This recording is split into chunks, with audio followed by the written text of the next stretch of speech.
அன்புள்ள நண்பர்களுக்கு வணக்கம். நான் உங்கள் சோழநாட்டான். இன்றைக்கி ஒரு கல்வி அப்படின்ற ஒரு விஷயத்துலேருந்து நாம் ஒன்று கற்றுக்குவோம். என்னன்னு கேட்டிங்கன்னா, இந்த குழந்தைங்கள வந்து படிக்க வைக்கிறீங்களா, எல்லா பேரண்ட்டும் வந்து படிக்க வைக்கிறீங்க.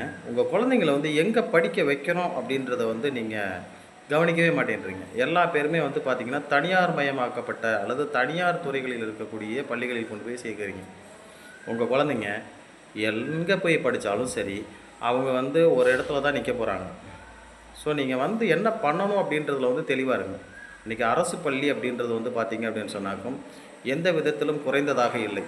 நீங்கள் எல்லாருமே வந்துட்டு அரசு பள்ளியில் தான் படிச்சிருக்கீங்க. அரசு பள்ளியில் படித்த யாராவது வந்து ஏதாவது ஒரு இழிநிலைக்கு சென்று இருக்கிறீர்களா? இல்லை. அப்போ அரசு பள்ளியில் போகிறவங்க மட்டும் பார்த்திங்க அப்படின்னு சொன்னாக்கும் நீங்கள் உங்களுடைய பொருளாதாரத்தில் ஒரு மிகப்பெரிய தொகையை வந்து சேமிக்கிறீங்கன்னு தெரிஞ்சுக்கோங்க. தனியார் துறையில் கொண்டு போய் சேர்க்குற எல்லா மாணவர்களுடைய பேரண்ட்டும் அவர்களுடைய பொருளாதாரத்தில் ஒரு குறிப்பிட்ட பகுதியை நீங்கள் வந்து கல்விக்காக மட்டுமே செலவு பண்ணுறீங்க. ஆனால் அதனால் எந்த பிரயோஜனமும் கிடையாது. அதனால் எல்லா பேரும் வந்துட்டு அரசு பள்ளியில் உங்கள் குழந்தைகளை கொண்டு போய் சேருங்க. அரசாங்கம் வந்து பார்த்திங்கன்னா எத்தனையோ நலத்திட்டங்களை வந்து கொண்டு வந்து கொடுத்துக்கிட்டு தான் இருக்குது.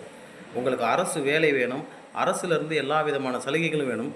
ஆனால் அரசு பள்ளியில் போயிட்டு நீங்கள் படிக்க மாட்டீங்க. இது என்ன மாதிரியான மனநிலை?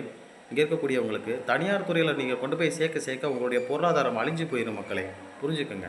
நன்றி.